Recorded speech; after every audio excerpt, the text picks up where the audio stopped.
Bismillahirrahmanirrahim. Assalamualaikum warahmatullahi wabarakatuh. Kembali lagi bersama kami di channel Raden Hariswan.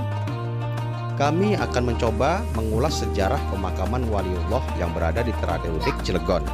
Tapi sebelum itu, jangan lupa like, subscribe, dan klik tombol loncengnya ya, agar tidak ketinggalan wisata religi dan info-info sejarah perjalanan Waliullah yang berada di Nusantara. Dan ini adalah salah satu pemakaman Buyut Ciputri yang berada di Teratai Udik atau Martapura, Cilegon. Menurut cerita rakyat, makam ini adalah putri dari Sultan Maulana Hasanuddin Banten. Halo, assalamualaikum warahmatullahi wabarakatuh. Kembali lagi bersama kami di channel Raden Hariswan. Sekarang kami sedang di pemakaman Buyut Putri. Pemakaman Buyut Putri, dan Buyut ini dilansir adalah cicit dari Sultan Hasanuddin Banten. Dan memang konon katanya ceritanya ini Buyut Putri beliau dibuang di kali sama Belanda dan terus ditemukan di daerah sungai sini ya, di Sungai Martapura ini teman-teman. Jadi ini singkat cerita dari Buyut Putri, cucu dari Sultan Maulana Hasanuddin Banten, teman-teman. Buyut Putri adalah salah satu putri Sultan Banten yang dimakamkan di Martapura, Cilegon. Sekarang kami akan mencoba menuju di pemakaman Teratai Udik, yaitu makam Waliullah Ki Lurah Rauf Jayalaksana. Beliau adalah pejabat tinggi Banten yang berada di Teratai Udik pada masanya. Menurut cerita rakyat, Ki Lurah Rauf Jayalaksana adalah pemimpin yang bijaksana dan sekaligus lurah dari para wali di Cilegon. Beliau dimakamkan persis di sebelah jalan raya Teratai Udik, dan di pemakaman tersebut ada juga makom Nyai Mas Purno atau ibunda dari Waliullah Tubagus Buang. Kita semua tahu Tubagus Buang adalah salah satu waliullah yang mempunyai banyak petilasan di Nusantara. Bukan hanya itu saja, di Teratai Udik banyak menyimpan sejarah. Salah satunya adalah gerobokan peralatan berharga Kesultanan Banten. Menurut kesepuhan setempat, gerobokan peralatan itu sempat tenggelam di laut dan pada akhirnya diselamatkan oleh Ki Rauf Jayalaksana. Bukan hanya gerobokan peralatan yang mempunyai sejarah di Teratai Udik, tapi ada juga bangunan masjid yang misterius yang menyimpan banyak sejarah pada masanya, yaitu Masjid Sumpah. Masjid fenomenal yang sering disebut Masjid Teratai Udik atau Masjid Sumpah yang berada di Kampung Teratai Udik, Kelurahan Masikit, Kecamatan Jombang, Kota Cilegon ini dikeramatkan oleh masyarakat Cilegon dan sekitarnya.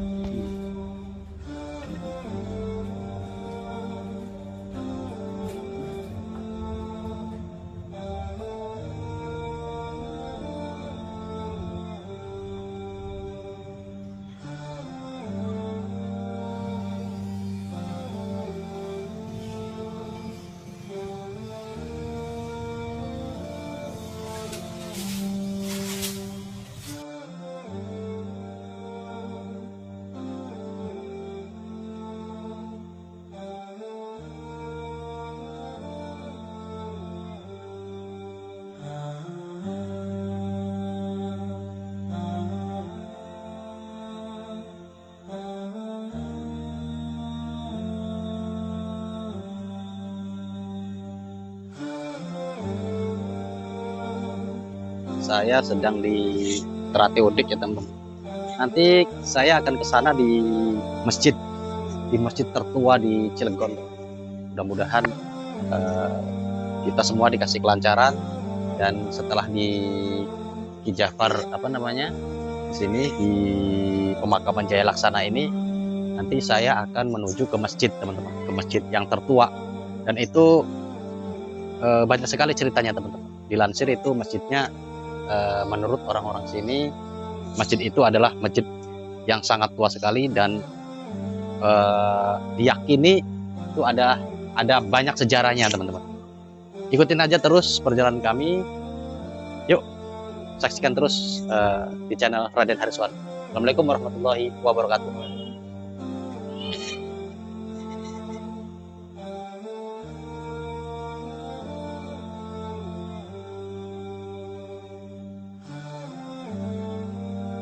Selain menjadi tempat ibadah, masjid ini juga kerap dijadikan untuk menyelesaikan masalah dengan sumpah.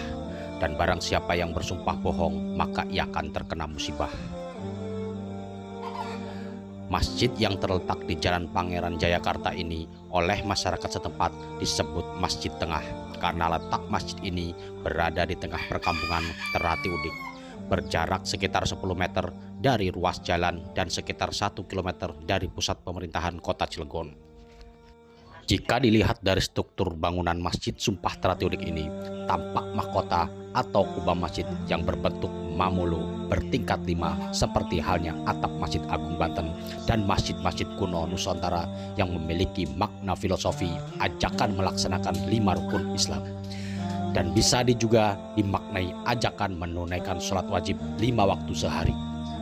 Struktur bangunan yang mengandung filosofi lainnya adalah ada pintu yang tingginya hanya sekitar 1,5 meter. Sehingga orang yang memasuki Masjid Terati Udik ini harus menundukkan kepalanya yang memaknai ketika hendak beribadah kita harus merendahkan diri di hadapan Yang Maha Kuasa. Namun, di balik kekunoan Masjid Tengah ini memiliki kisah legenda yang sampai saat ini masih tersimpan dalam benak masyarakat Kampung Terati Udik serta masyarakat Cilegon sekitarnya. Tentang kisah kiai dan tokoh ulama pada masa silam di mana masjid ini masih kerap dijadikan untuk mendapatkan kemufakatan dan ikrar sumpah. Ikrar sumpah ini diambil bila mana dalam suatu permasalahan atau perselisihan menemui jalan buntu, maka Masjid Tengah Terati Udik inilah yang dijadikan tempat untuk bersumpah. Bukan hanya masyarakat setempat dan Cilegon saja, bahkan dari berbagai daerah Banten dan luar Banten. Itulah sebabnya masjid ini lebih populer dengan sebutan Masjid Sumpah Terati Udik. Dari Masjid Sumpah, kami akan menuju makom tertua, yaitu makom Syekh Sayyidina Maulana Buyut Safiullah Terati Udik, yang sekarang disebut Eyang Dape Musa. Beliau adalah salah satu sahabat 4 dari Syekh Abdul Qadir Al-Jailani. Menurut kasepuhan setempat, Syekh Sayyidina Maulana Buyut Safiullah adalah orang pertama yang menginjak tanah Jawa bagian ujung Elor atau bagian utara, yakni Terati Udik. Beliau menginjakkan kakinya tepat di bangunan Masjid Sumpah, tepat di tengah-tengahnya. Sahabat Syekh Abdul Qadir Al-Jailani yang kedua adalah Sayyidina Buyut Eyang Kanjeng Sultan Raden Ahmad Khalilullah yang sekarang pemakamannya ada di ujung kulon. Sahabat Syekh Abdul Qadir Al-Jailani yang ketiga adalah Buyut Eyang Kanjeng Sultan Syekh Ahmad Hafizullah yang berada di Cirebon, yaitu tidak lain adalah Sunan Gunung Jati atau Sayyidina Maulana Syekh Syarif Hidayatullah. Sahabat Syekh Abdul Qadir Al-Jailani yang keempat adalah Buyut Eyang Kanjeng Sultan Syekh Hafid Ahmad Abdullah yang berada di Mekah. Dari rangkuman isi video ini, Masjid Sumpah yang berada di Terati Udik tidak lain adalah petilasan dari jejak waliullah, yaitu Syekh Sayyidina Maulana Buyut Safiullah atau Eyang Dape Musa. Wallahu a'lamu bissawab.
Demikianlah sejarah singkat para waliullah yang berada di Trate Udik Cilegon.